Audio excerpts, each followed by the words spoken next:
Magandang gabi mga kababayan. Magandang gabi po sa inyo. Tayo po yan dito sa may akin po mga paa nito yan. Masakit na po talaga yung aking mga paa.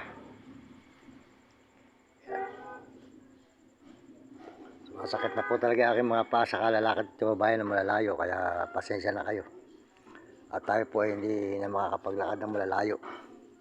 Kaya po masasabi ko, huwag na po nyo padadala yung aking chikas.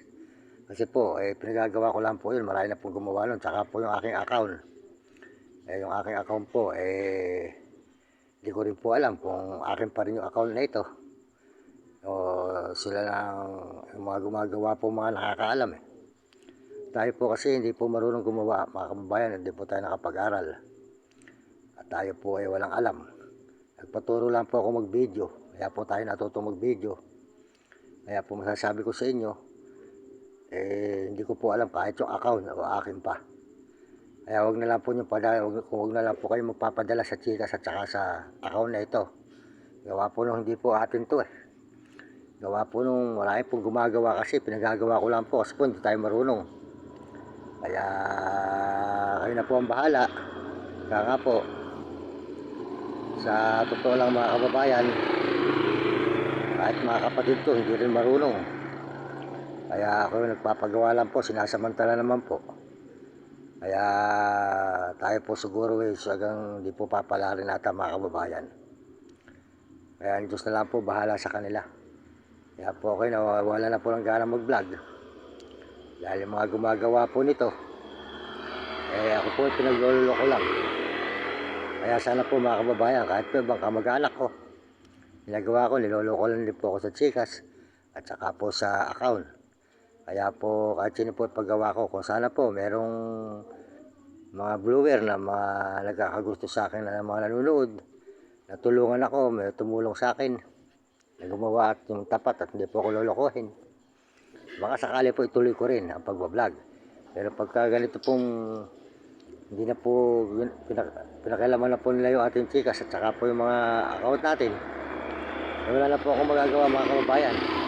Parang nagpapakahirap lang po ako na wala po atang mangyayari sa akin. Kaya maraming salamat po sa inyo. Pasensya na po kayo. Humingi ako sa inyo pasensya. At sana po maunawaan niyo ako. Mahirap po talaga hindi nakapag-aaral mga kababayan. Mahirap po yung walang alam. Ito lang po ang alam natin. Tinuruan lang po tayo mag-video. Kaya sana po maintindihan niyo ang aking kalagayan. At iba ko pong mga kamag-anak ay mga pinagloloko rin ako sa paggawa ng chikas saka ng account. Saka mga ibang tao na pinagagawa ko.